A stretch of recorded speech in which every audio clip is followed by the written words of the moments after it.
Hello दोस्तों, आपका स्वागत है मेरे इस यूट्यूब चैनल पर। दोस्तों, आज मैं आपके लिए आपकी खिदमत में एक और नए इंटरेस्टिंग टॉपिक पर वीडियो पेश करने जा रहा हूं। सो प्लीज़ इस वीडियो को बिना स्किप किए लास्ट तक देखना, क्योंकि ये वीडियो काफ़ी इंटरेस्टिंग एवं नॉलेजेबल एवं इन्फॉर्मेटिव साबित होने वाला है। अगर आप मेरे इस चैनल पर आप नए हो तो मेरे इस चैनल को सब्सक्राइब ज़रूर कर देना। वीडियो अच्छा लगे तो वीडियो को लाइक ज़रूर कर देना और प्लीज़ इस वीडियो को बिना स्किप किए लास्ट तक देखना। तो चलिए दोस्तों, शुरुआत करते हैं आज की वीडियो की। दोस्तों, आज की वीडियो में बात करूंगा अदानी विल्मर आईपीओ के बारे में। दोस्तों, अदानी विल्मर का आईपीओ कब आने वाला है, उसके प्राइस बैंड कितना है, एक लॉट में आप कितने शेयर खरीद सकते हो, आप मैक्सिमम और मिनिमम कितना इन्वेस्ट कर सकते हो, आपको कौन सी कंपनी के शेयर खरीदना चाहिए ताकि आपको अदानी विल्मर के आईपीओ लगने के चांसेस बढ़ जाए, उसके बारे में सारे डिटेल्स मैं बताऊंगा, वो वीडियो के अंत में बताऊंगा। सो प्लीज़ बिना स्किप किए लास्ट तक ज़रूर देखना। इसके अलावा इस आईपीओ से जुड़ी एक खुशखबरी है, वो भी मैं आपको बताऊंगा, वो भी आपके साथ मैं डिस्कस करूंगा, शेयर करूंगा, लेकिन वो भी मैं इस वीडियो के अंत में बताऊंगा। तो भी अगर आपको ये खुशखबरी जाननी हो तो इस वीडियो पर अंत तक बने रहिए। तो चलिए पहले जानते हैं इस अदानी विल्मर कंपनी की प्रोफाइल के बारे में। दोस्तों, अदानी ग्रुप एवं विल्मर ग्रुप के बीच सन 1999 में जॉइंट वेंचर स्थापित हुआ था। अदानी विल्मर एफएमसीजी कंपनी है जो भारतीय कस्टमरों को खाद्य तेल, आटा, चावल, चीनी यानी कि रोज़मर्रा की ज़िंदगी में इस्तेमाल होने वाले ग्रोसरी समेत किचन प्रोडक्ट्स की विशाल रेंज प्रदान करती है। इसके साथ विभिन्न प्रकार की इंडस्ट्रियल एसेंशियल प्रोडक्ट्स जैसे कि ऑलियो केमिकल्स, इसके अलावा कैस्टर ऑयल जो एरंडी का तेल होता है, इसका हम कैस्टर ऑयल कहते हैं, और उनके डेरिवेटिव्स जैसी प्रोडक्ट बनाती है। इस कंपनी का प्रमुख ब्रांड है फॉर्च्यून ऑयल, जो फॉर्च्यून रिफाइंड ऑयल जो काफ़ी मशहूर है भारतीय हाउसवाइफ यानी कि गृहिणियों में। जो भारत का यानी कि फॉर्च्यून ऑयल है, जो भारत का सबसे बड़ा एडिबल ऑयल यानी कि खाद्य तेल का सबसे बड़ा मैन्युफैक्चरर है। हाल ही में इस कंपनी ने वैल्यू एडेड प्रोडक्ट पे फोकस किया है और इसके अनुरूप प्रोडक्ट जैसे कि edible oils, rice bran oil जैसे प्रोडक्ट्स और प्रोसेस्ड फूड एवं ready for cooking products like khichdi के लिए जो ग्रोसरी ज़रूरत है, इसमें इस्तेमाल होने वाले जो ग्रोसरी है उसके लिए कंपनी के पास एक रॉ मटेरियल प्राप्त करने की क्षमता है। साल 2020 तक भारत का सबसे बड़ा एडिबल ऑयल का इम्पोर्टर यानी कि आयातकार ये अदानी विल्मर यानी कि अदानी विल्मर ग्रुप कंपनी बन गई थी, जो एडिबल ऑयल को सबसे भारी मात्रा में इंपोर्ट करता है। जब इस कंपनी ने DRHP सेबी के समक्ष फाइल किया, तब तक इस कंपनी के भारत में तकरीबन 10 अलग अलग हिस्सों में यानी कि 10 अलग अलग ठिकानों पे तकरीबन 22 प्लांट संचालन करते हैं या फिर उसका 22 प्लांट में ऑपरेशन चल रहा है। गुजरात के मुंद्रा में इस कंपनी का तकरीबन 5000 metric tonne per day capacity वाली भारत की सबसे बड़ी रिफाइनरी भी मौजूद है। इस कंपनी के डिस्ट्रीब्यूटर पूरे भारत में 28 इलाकों में और एवं 8 यूनियन टेरिटरी में मौजूद है और 1.5 मिलियन से भी अधिक रिटेल आउटलेट्स भी है, यानी कि उनके आउटलेट्स भी इतने सबसे ज़्यादा है, जिससे इस कंपनी का कस्टमर पोर्टफोलियो काफ़ी बड़ा है और कस्टमर के प्रति उसका जो कमिटमेंट है वो भी अच्छा है और कस्टमर तक उनकी रीच काफ़ी बढ़िया है दूसरी एफएमसीजी कंपनियों के मुकाबले। और अब जानते हैं इस कंपनी का आईपीओ लाने का मकसद क्या है या फिर इस कंपनी का आईपीओ लाने का ऑब्जेक्ट क्या है, उसके बारे में जानते हैं। तो मौजूदा उत्पादन क्षमता को बढ़ाने के लिए एवं नई उत्पादन क्षमता का विकास करने के लिए और पूंजीगत व्यय यानी कि कैपिटल एक्सपेंडिचर फंड और उसको रीपे एवं प्री पेमेंट करने के लिए ये जो अदानी विल्मर ग्रुप है वो आईपीओ लाने की कगार पर है या फिर आईपीओ लाने के लिए काफ़ी उत्सुक है। किसके लिए? अपनी उत्पादन क्षमता को बढ़ाने के लिए, जिससे प्रोडक्शन बढ़ जाए। प्रोडक्शन बढ़ने से जो प्रोडक्शन कॉस्ट होती है वो काफ़ी लो हो जाती है और जिससे भारतीय जो कस्टमर है, भारतीय हाउसवाइफ के बड़े तौर पर कस्टमर है, उसको कम एवं रिजनेबल दाम में ग्रोसरी एवं किचन के लिए ज़रूरी या फिर अनिवार्य जो प्रोडक्ट्स है वो काफ़ी रिजनेबल प्राइस में वो मुहैया करा सकें। दूसरा मकसद ये है व्यूहात्मक अधिग्रहण एवं इन्वेस्टमेंट के लिए फंड मुहैया करना भी इस कंपनी का दूसरा मकसद है। जो स्ट्रेटेजिक जो एक्विजिशन करते हैं, जो दूसरे छोटी बड़ी सब्सिडरी को जब उसको एक्विजिशन उसको अधिग्रहण करने की बात आती है तो वो करोड़ों में होती है, तो उसके लिए भी फंड चाहिए। तो बैंक जैसी बैंक एवं NBFC यानी नॉन बैंकिंग फाइनेंशियल इंस्टीट्यूशन पर रिलायंस कम करने के लिए, उसके ऊपर निर्भरता कम करने के लिए ये IPO ला रही है इस कंपनी। ये मकसद भी काफ़ी बेहतर है और जिससे पता चलता है कि कंपनी के पास कितना अच्छा ग्रोथ विज़न है। दूसरा है जनरल कॉरपोरेट ऑब्जेक्ट के लिए। अब बात करते हैं इस कंपनी की स्ट्रेंथ के बारे में, किस मामले में कंपनी काफ़ी मजबूत है। तो पहला है, इस कंपनी के पास भारतीय रसोई घरों के अधिकांश डेली नीड्स की आपूर्ति करने वाली प्रमुख ब्रांडों के साथ साथ वैविध्यसभर प्रोडक्ट्स का भी एक विशाल पोर्टफोलियो है, जिसमें राइस यानी कि चावल, edible oils, rice bran oil, आटा एवं दूसरी कई जो रोज़मर्रा की ज़िंदगी में भारतीय गृहिणियों को किचन में उपयोग में होने वाली ऐसी प्रोडक्ट्स बनाती है, खासकर ग्रोसरी प्रोडक्ट्स बनाती है।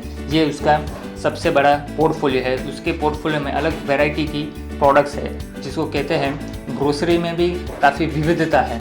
इससे इस कंपनी का पता चलता है कि इस कंपनी की उत्पादन क्षमता कितनी मजबूत है। इस कंपनी के पास kitchen related variety of essential needs products की सीरीज होने से भारतीय जो ग्राहक है, स्पेशली जो भारतीय हाउसवाइफ है, उनके तक उसकी पहुंच काफ़ी अच्छी है। यानी कस्टमर जो पोटेंशियल कस्टमर है उसके पास भी पहुंचना कंपनी जानती है। कस्टमर रिच ज़्यादा है क्योंकि इस कंपनी का क्लाइंट बेस यानी कस्टमर बेस काफ़ी मजबूत है। और भारतीय गृहिणियों के बीच इस कंपनी के जितने भी प्रोडक्ट्स हैं किचन रिलेटेड, वो काफ़ी पॉपुलर एवं मशहूर है। ये उनकी दूसरी स्ट्रेंथ है। भारत में ब्रांडेड खाद्य तेल, इसको कहते हैं एडिबल ऑयल्स, एवं पैकेज फूड्स के कारोबार में अच्छी खासी जो कंपनियां हैं, जो FMCG प्रोडक्ट्स है उसके उत्पादन में ये कंपनी लीडरशिप रखती है। यानी कि एक तरह से देखा जाए तो किचन रिलेटेड जितने भी प्रोडक्ट्स है, FMCG प्रोडक्ट्स हो या फिर ग्रोसरी रिलेटेड प्रोडक्ट्स हो, उसका उत्पादन करने में इस कंपनी की एक प्रकार की मोनोपोली है। ये उसका सबसे बड़ा तीसरा एडवांटेज है। उसके बावजूद कंपनी को रॉ मटेरियल मुहैया करने वाले टॉप ग्लोबल सप्लायर्स के साथ घनिष्ठ संबंध की वजह से इस कंपनी की मैन्युफैक्चरिंग कैपेसिटी दूसरे FMCG कंपनी के मुकाबले काफ़ी बेहतर है। और टॉप ग्लोबल सप्लायर्स से लगातार इस कंपनी को रॉ मटेरियल प्रोवाइड करने वाली एक मजबूत सोर्सिंग चेन है या फिर चैनल है, जिससे इस कंपनी का प्रोडक्शन लगातार बढ़ता चला जा रहा है। इसके साथ साथ इस कंपनी का टर्नओवर एवं प्रॉफिट मार्जिन भी लगातार यानी कि साल दर साल बढ़ता ही चला जा रहा है। ये उनकी चौथी मजबूत क्षमता है।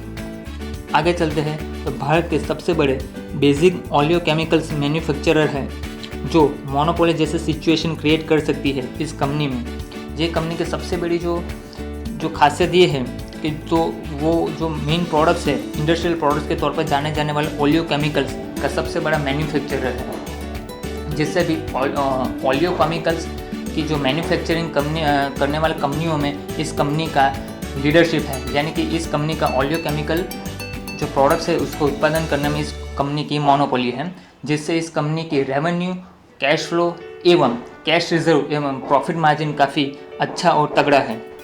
इसके अलावा इस कंपनी के पास अनुभवी प्रोफेशनल एक्सपर्ट्स एवं मैनेजमेंट की टीम है, जिनके पास बिजनेस मैनेजमेंट और कॉर्पोरेट मैनेजमेंट का एक अच्छा खासा तजुर्बा है।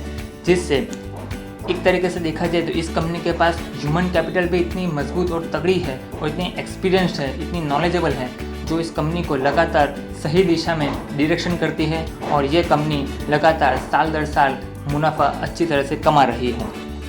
एवं पूरे भारत भर में प्रोडक्ट डिस्ट्रीब्यूशन नेटवर्क की व्यवस्था होने की वजह से, एक मजबूत प्रोडक्ट डिस्ट्रीब्यूशन नेटवर्क होने की वजह से इस कंपनी के पास तकरीबन 1.5 लाख से भी ज़्यादा भारत के अलग अलग राज्यों में रिटेल आउटलेट्स है। इसके अलावा ढेर सारे सप्लायर्स है, जो डिस्ट्रीब्यूटर्स है, यानी कि जो डिस्ट्रीब्यूशन चैनल है, प्रोडक्ट डिस्ट्रीब्यूशन चैनल इतनी मजबूत है कि इससे बेहतर प्रोडक्ट डिस्ट्रीब्यूशन इंफ्रास्ट्रक्चर फैसिलिटीज़ है ग्राहकों और व्यापारियों तक पहुंचने की काफ़ी अच्छी खासी कस्टमर रिच एवं जो व्यापारी है, जो डीलर है, जो डिस्ट्रीब्यूटर है, जो रिटेलर्स है, उनके तक पहुंचने की इस कंपनी की जो कस्टमर रिच है वो काफ़ी बेहतर है दूसरी FMCG कंपनियों के मुकाबले। दोस्तों, जैसे कि हम जानते हैं कि एक सिक्के के दो पहलू होते हैं, एक अच्छा पहलू, दूसरा नेगेटिव या फिर बुरा पहलू। तो इस कंपनी के भी दो पहलू है।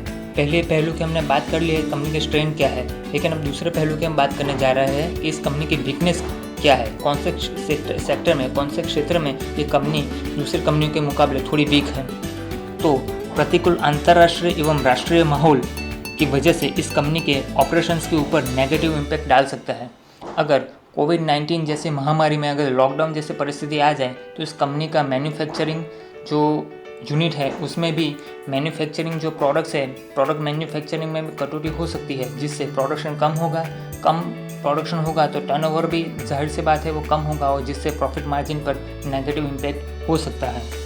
इसके अलावा range of variety of products एवं एफएमसीजी प्रोडक्ट्स का विशाल पोर्टफोलियो होने की वजह से एवं product distribution and supply chain जैसी गतिविधियों एवं डीलर, होलसेलर, रिटेलर्स के बीच कोऑर्डिनेशन करने में दिक्कत आने की वजह से इस कंपनी के लिए काफ़ी नेगेटिव पॉइंट है, जिससे प्रोडक्ट सप्लाई चेन में भी अवरोध आने की संभावना हो सकती है। अगर प्रोडक्ट सप्लाई चेन ही अगर टूट जाता है या फिर उसमें विक्षेप होता है तो कंपनी का सेल्स भी नहीं बढ़ेगा। कंपनी का सेल्स नहीं बढ़ेगा तो जाहिर सी बात है तो टर्नओवर कैसे बढ़ेगा और कंपनी कैसे प्रॉफिट कमाएगी, क्योंकि पूरे भारत भर में लाखों डीलर एवं सप्लायर्स है एवं रिटेल आउटलेट्स है, तो उनके बीच कोऑर्डिनेशन अगर ना हो पाए तो कंपनी के लिए काफ़ी नेगेटिव, कंपनी के मुनाफे पर नेगेटिव इम्पैक्ट हो सकता है। इसके अलावा उनके जो प्रोडक्ट्स है उसमें कमोडिटी रिलेटेड प्रोडक्ट्स ज़्यादा है और उनके भाव में अस्थिरता यानी कि उतार चढ़ाव आने की वजह से लंबे अरसे में इस कंपनी के रेवेन्यू एवं प्रॉफिट मार्जिन पर नेगेटिव इम्पैक्ट हो सकता है। इसके अलावा भारत एवं फॉरेन करेंसी के एक्सचेंज रेट में लगातार बदलाव आने की वजह से उनके बिजनेस पे नकारात्मक असर डाल सकता है। अगर फॉरेन एक्सचेंज रेट या इसके बात करें तो भारतीय रुपया अगर डॉलर के मुकाबले कमज़ोर हो जाए तो जाहिर सी बात है इस कंपनी की जो फॉरेन से जो रेवेन्यू होती है उसमें भी कुछ हद तक बदलाव आ सकता है, उसमें कटौती हो सकती है, जो कंपनी के रेवेन्यू एवं प्रॉफिट मार्जिन एवं कैश फ्लो एवं कैश रिजर्व में नेगेटिव इम्पैक्ट ला सकता है। और इस कंपनी के एडिबल ऑयल्स यानी खाद्य तेल यूनिट में जो इस कंपनी के रेवेन्यू में बहुत बड़ा योगदान देता है, अगर इसके जो एफएमसीजी रिलेटेड प्रोडक्ट्स है या फिर एडिबल ऑयल्स रिलेटेड प्रोडक्ट्स है उसके प्रोडक्शन एवं कंज्यूमर डिमांड में भी कभी कभार कमी आ जाए या फिर लॉकडाउन की वजह से अगर लॉकडाउन हो जाता है तो इससे जो कंज्यूमर रिलेटेड प्रोडक्ट है, जो एफएमसीजी प्रोडक्ट्स है यानी कि कमोडिटी रिलेटेड प्रोडक्ट्स है उसके डिमांड में जो कमी आ जाए या फिर गिरावट आ जाए तो इस कंपनी के प्रोडक्शन कैपेसिटी एवं रेवेन्यू एवं प्रॉफिट मार्जिन पर नकारात्मक प्रभाव डाल सकता है। तो ये थी कंपनी की वीकनेस के बारे में हमने डिस्कशन किया। अब बात करते हैं इस कंपनी के ऊपर थ्रेट क्या है, कौन सी चुनौतियाँ है इस कंपनी के सामने, कौन सी चैलेंजेस है जो कंपनी को फेस करना होगा या फिर इस चैलेंजेस को दूर करके उससे ओवरकम होकर कंपनी बाउंस बैक कर सकती है, उसके बारे में हम डिस्कस करेंगे। तो पहली चुनौती ये है कि इस कंपनी का विदेश में भी कारोबार चलाती है, यानी कि विदेश में भी वो इस कंपनी का कारोबार होने की वजह से अगर कोई फॉरेन कंट्री इंपोर्ट रिस्ट्रिक्शंस की जो पॉलिसी अपनाती है तो इस कंपनी के प्रोडक्ट या फिर इस कंपनी के जो प्रोडक्ट के जो सेल्स होती है यानी कि बिक्री होती है उनके ऊपर कोई देश रिस्ट्रिक्शन या फिर कोई प्रतिबंध या फिर कोई पाबंदी लगाता है तो इस कंपनी का जो ओवरसीज जो सेल्स है या फिर ओवरसीज जो टर्नओवर है उसमें गिरावट आने की वजह से या फिर फॉरेन एक्सचेंज रेट में हमारा रुपया दूसरे कंट्री के मुकाबले अगर जो कमज़ोर हो जाता है तो इस कंपनी के सेल्स ग्रोथ एवं रेवेन्यू एवं प्रॉफिट मार्जिन एवं इस कंपनी के बिजनेस पर नकारात्मक असर डाल सकता है।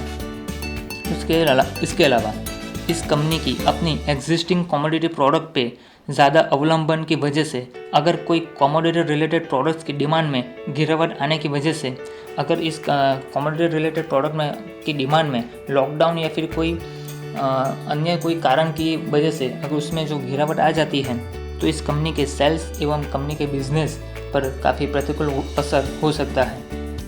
इसके अलावा इस कंपनी के जो प्रोडक्शन एक्टिविटी में स्लो डाउन या फिर शट डाउन या फिर इस कंपनी के कोई यूनिट में मैन्युफैक्चरिंग यूनिट में स्ट्राइक हो जाती है या फिर कोविड-19 की वजह से लॉकडाउन लग जाता है तो इस कंपनी की प्रोडक्शन कैपेसिटी या फिर इस कंपनी का जो प्रोडक्शन यूनिट है उसका कम इस्तेमाल होगा, जिसको हम कहते हैं under utilisation of the production capacity of the concern unit. उसकी वजह से इस कंपनी के प्रोडक्शन में गिरावट आ सकती है। अगर प्रोडक्शन गिर जाता है तो सेल्स मार्जिन, जो सेल्स है वो अपने आप ही गिर जाएगा, और सेल्स में गिरावट आ जाती है तो प्रॉफिट तो अपने आप ही कम हो जाएगा। तो इस कंपनी के लिए तीसरी ये सबसे बड़ी चैलेंज है। इस कंपनी के जो डायरेक्टर्स है एवं प्रमोटर्स है या फिर इस कंपनी के जो सब्सिडरी कंपनीज है उनके खिलाफ कानूनी कार्यवाही भी कोर्ट्स में चल रही है, जो इस कंपनी की इमेज को ख़राब कर सकती है। शायद कंपनी के खिलाफ बिजनेस पर भी कुछ कानूनी कार्यवाही हो सकती है, ऐसा माना जाता है, ऐसा एक्सपर्ट्स का भी मानना है। इस कंपनी के जो एक्सपेंशन ऑफ बिजनेस है या फिर एक्सपेंशन ऑफ बिजनेस एक्टिविटी में कोऑर्डिनेशन की कमी की वजह से इस कंपनी के बिजनेस एवं ऑपरेशनल एक्टिविटी को मैनेज करना या फिर उनके बीच तालमेल करने में अगर दिक्कत आ सकती है तो ये ऐसा हो सकता है कि भविष्य में इस कंपनी के जो बिजनेस एक्सपेंशन प्लान है उसको शायद पोस्टपोन भी करना पड़े। तो ये सबसे बड़ी चुनौती हो सकती है। तो दोस्तों, अब हम बात करेंगे इस कंपनी के फाइनेंशियल डेटा के बारे में। तो पहले जो पहलू की बात करेंगे तो वो है इस कंपनी की टोटल रेवेन्यू। तो इस कंपनी का जो टोटल रेवेन्यू मार्च 2019 में था 2,89,196 करोड़, जो बढ़कर मार्च 2020 में 2,97,669 हो गया था, और मार्च 2021 में इन दोनों साल के मुकाबले और इसमें बढ़ोतरी हुई कंपनी के रेवेन्यू में, जो बढ़कर हो गया है 3,71,956, जो ये दर्शाता है इस कंपनी के जो रेवेन्यू है उसमें साल दर साल लगातार ग्रोथ आ रही है। तो इससे कंपनी का कैश रिजर्व एवं जो कंपनी का जो सेल्स है, कंपनी का टर्नओवर है, वो बढ़ने की वजह से इस कंपनी मजबूत पोजीशन में है, ऐसा हम कह सकते हैं। दूसरे पहलू की बात करेंगे तो इस कंपनी का प्रॉफिट। तो इस कंपनी का प्रॉफिट था मार्च 2019 में तकरीबन था 3,758 करोड़, जो मार्च 2020 में बढ़कर हो गया था 4,608 करोड़। और मार्च 2021 की बात करें, मार्च 2021 की पहले तिमाही की बात करें, जो उससे भी दोनों साल से भी बढ़कर हो गया था 7,276 करोड़। इसका मतलब ये है कि ये कंपनी लगातार 3 सालों से या फिर बाकी के सालों से वो लगातार कंपनी साल दर साल प्रॉफिट कमा रही है। तो ये दर्शाता है कि ये कंपनी एफएमसीजी सेक्टर की एक बढ़िया एक मल्टी बैगर कंपनी साबित हो सकती है। अब हम डिस्कस करेंगे इस कंपनियों के आईपीओ के रिलेटेड कुछ लेटेस्ट अपडेट्स के बारे में। लेकिन दोस्तों, पहले हम बात करेंगे इस कंपनी के आईपीओ के लीड मैनेजर्स कौन है उसके बारे में। तो इसमें इस कंपनी ने 6 मुख्य कुल 7 है लीड मैनेजर्स। इसमें से मुख्य 6 के बारे में हम डिस्कस करेंगे कौन कौन से लीड मैनेजर है। उसमें है कोटक महिंद्रा कैपिटल लिमिटेड, दूसरा है जेपी मॉर्गन इंडिया लिमिटेड जो एक एमएनसी है, तीसरा है आईसीआईसीआई सिक्योरिटी लिमिटेड, चौथा है Credit Suisse security limited. Credit Suisse वो कंपनी है जो विश्व के देशों के अर्थतंत्र को रेटिंग देती है। पांचवा है एचडीएफसी बैंक और छठा है बीएनपी पैरिबस। यानी कि 6 लीड मैनेजर्स में 6 मुख्य लीड मैनेजर्स में से 3 जो कंपनियां हैं या फिर 3 लीड मैनेजर्स है वो एमएनसी है। इससे पता चलता है कि इस कंपनी का आईपीओ कितना मल्टीबैगर साबित हो सकता है। अब बात करेंगे इस कंपनी के आईपीओ के रिलेटेड कुछ लेटेस्ट अपडेट्स।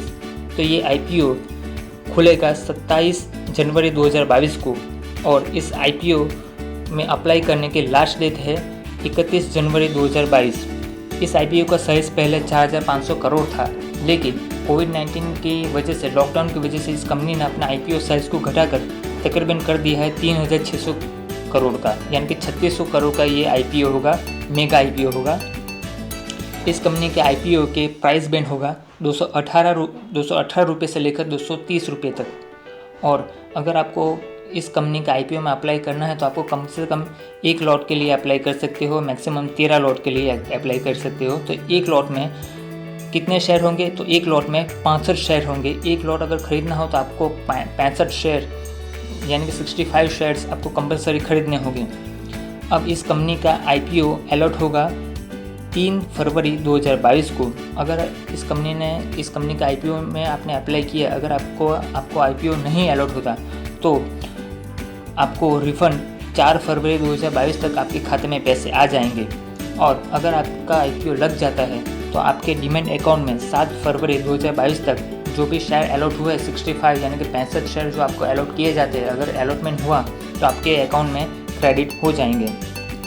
इस IPO का लिस्टिंग होगा 8 फरवरी 2022 को, और इस IPO में अगर इन्वेस्ट करना हो तो आपको मिनिमम 14,950 रुपये इन्वेस्ट करने होंगे जो 1 लॉट के लिए है, और मैक्सिमम आप रिटेल इन्वेस्टर्स हो तो 13 लॉट अप्लाई कर सकते हो, यानी कि 1,94,350 रुपये इन्वेस्ट कर सकते हो। दोस्तों, अदानी विल्मर के इस IPO में किस तरह से अलॉटमेंट होगा और किस तरह से किस कैटेगरी के जो इन्वेस्टर्स है उसके लिए कोटा रिजर्वेशन रखा गया है उसके बारे में बताऊंगा। दोस्तों, जो लोग QIB में आते हैं, जिसको कहते हैं क्वालिफाइड इंस्टीट्यूशन बायर्स, उनके लिए इस IPO में 50% हिस्सा रिजर्व रखा गया है। जो NII है, जिसे कहते हैं नॉन इंस्टीट्यूशनल इन्वेस्टर्स, जो फॉरेन कंपनियां से उसको हम NII बोलते हैं, उसके लिए 15% इस कोटे में 15% कोटा रिजर्व रखा गया है इस IPO में। एवं रिटेल के लिए 35% जो कोटा है वो इस IPO में रिजर्व रखा गया है। उनमें से जो अदानी कंपनी के जो एम्प्लॉयज़ है उसके लिए 107 करोड़ रुपए का रिजर्व रखा गया है उसके लिए कोटा, और जो शेयर होल्डर है, अदानी एंटरप्राइज के जो शेयर होल्डर है उसके लिए तकरीबन 360 करोड़ का उनका कोटा अलग से रिजर्व रखा गया है। दोस्तों, मैंने इस वीडियो की शुरुआत में आपको कहा था कि मैं एक खुशखबरी देने वाला हूँ इस IPO का रिलेटेड। तो क्या है, तो वो इस प्रकार के हैं। अगर आप या फिर आपके कोई परिवार का सभ्य या फिर आपका कोई रिलेटिव जिसके पास डीमैट अकाउंट हो और जो अदानी एंटरप्राइज का या फिर अदानी की किसी भी कंपनी का वो एम्प्लॉयज़ हो, तो इस IPO में सबसे बड़ा फ़ायदा उनको होने वाला है, क्योंकि जो अदानी का जो एम्प्लॉयज़ है, अगर आप अदानी के एम्प्लॉयज़ हो, आपके पास डीमैट अकाउंट हो, तो इस IPO में अप्लाई करने से आपको 21 रुपये तक का डिस्काउंट मिलेगा। तो आपको अच्छा खासा फ़ायदा हो सकता है। IPO में अप्लाई करने वाले जो अदानी एंटरप्राइज के एम्प्लॉयज़ है उसके लिए खुश खबर है। लेकिन अगर आप इस IPO में आप अपने IPO को लगने के चांसेस अगर आप बढ़ाना चाहते हो, और अगर आप अदानी एंटरप्राइज के एम्प्लॉयज़ हो, तो आपको एम्प्लॉयज़ कोटा में से ही आपको अप्लाई करना होगा, ताकि रिटेल कोटा में से आपको कम कंपटीशन का सामना करना पड़े और आपके अलॉटमेंट के चांसेस कुछ हद तक बढ़ सकते हैं। लेकिन अगर आपके पास अदानी एंटरप्राइज का सिर्फ एक भी शेयर हो आपके डीमैट अकाउंट में, एक हो या फिर 50 शेयर हो, इससे कोई फ़र्क नहीं पड़ता। लेकिन 19 जनवरी 2022 तक अगर आपके डीमैट अकाउंट में अदानी एंटरप्राइज का एक भी शेयर हो, तो आप शेयर होल्डर के कोटा में से इस IPO को अप्लाई करने के लिए एलिजिबल हो सकते हो। तो अगर शेयर होल्डर कोटा में से भी आप अप्लाई करो तो आपके अलॉटमेंट के चांसेस कुछ हद तक बढ़ सकते हैं। जो मैंने वीडियो की शुरुआत में बताया था कि आप अपने अलॉटमेंट के चांसेस कैसे बढ़ाते हो, तो इस तरह से आप अपने अलॉटमेंट के चांसेस बढ़ा सकते हो। दोस्तों, अदानी विल्मर के IPO में अप्लाई करने से पहले 2 बात को ज़रूर मद्देनज़र रखें। अगर आपको लिस्टिंग गेन के उद्देश्य से इस IPO में अप्लाई करते हो, तो इस IPO के जो ग्रे मार्केट प्रीमियम है उसके ऊपर अपनी निगाहें गड़ा के रखें, ताकि अगर ग्रे मार्केट प्रीमियम बढ़ता हो, आपको लगे कि मेरे को अच्छा लिस्टिंग गेन मिल सकता है लिस्टिंग के दिन, तो आप इसमें आंख बंद कर इस IPO में अप्लाई कर सकते हो। और दूसरी बात यह है कि हमेशा IPO अप्लाई करने से पहले एक बात का ज़रूर ध्यान रखें कि हमेशा इस IPO का जो 3 दिन होता है अप्लाई करने के लिए, तो हम हमेशा तीसरे दिन 2 या 3 बजे के बाद ही आप अप्लाई करें, क्योंकि अगर NII और QIB का कोटा फुल्ली सब्सक्राइब होता है, रिटेल का तो हो ही जाता है, लेकिन QIB और NII का जो कोटा फुल्ली सब्सक्राइब हो जाता है, तो यानी कि ओवर सब्सक्राइब हो जाता है, तो इस IPO के ज़रिए आपको लिस्टिंग गेन मिलने के चांसेस और बढ़ जाते हैं। तो हमेशा IPO अप्लाई करने के हमेशा जो लास्ट डे होता है, और वो भी 2 या 3 बजे के बाद ही आप अप्लाई करें, ताकि आपके लिस्टिंग गेन के चांसेस बढ़ सकते हैं। तो दोस्तों, कैसे लगी आज की मेरी वीडियो? आई होप आज की वीडियो आपको ज़रूर पसंद आई होगी। पसंद आए तो इस वीडियो को लाइक ज़रूर कर देना। अपने दोस्तों और रिलेटिव के साथ मेरे इस वीडियो को ज़रूर शेयर करना। अगर इस चैनल पर नए हो तो मेरे इस चैनल को सब्सक्राइब करना बिल्कुल भी मत भूलिएगा, ताकि आने वाली ऐसे मेरी और कई इन्फॉर्मेटिव वीडियोज़ की नोटिफिकेशंस आप तक नियमित अंतर तक पहुँचती रहे। So thank you.